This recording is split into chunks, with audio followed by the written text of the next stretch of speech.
Beralih ke berita berikutnya, proyek strategis nasional Tol Indralaya Prabu Mulih sepanjang 65 km tidak lama lagi bisa dirasakan warga khususnya calon pemudik, di mana kini progresnya telah 95%. Penyelesaian pembangunan Tol Indralaya Prabu Mulih sedang dikebut untuk mengejar operasional yang direncanakan dibuka 15 April mendatang.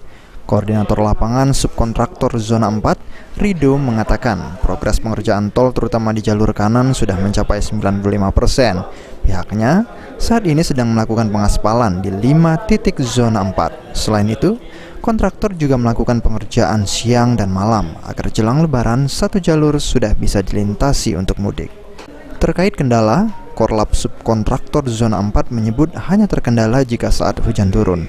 Namun dirinya memastikan proses pengaspalan rampung sebelum 15 April mendatang. Progres kita ini udah 95%. Kalau untuk yang sisi kanannya, ini kita kerja terus sampai amin dekat sebelum Lebaran. Kan tanggal 15 sudah persiapan untuk dilewati. Jadi ya kita kerja terus. Yang belum terselesaikan ada 5 titik yang belum. Maka itu langsung dikebut terus kan kita ini kan sampai pagi sampai malam ini.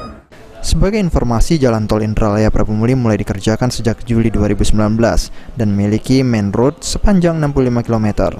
Tol Indralaya Prabu Mulih nantinya akan menjadi bagian dari ruas tol Indralaya Morenim di Sumatera Selatan yang terbentang sepanjang 119 km. Jalan tol ini memiliki 1 gerbang tol, 2 simpang susun dan 20 jembatan, serta direncanakan memiliki 2 rest area. Beni Firdaus, PAL TV.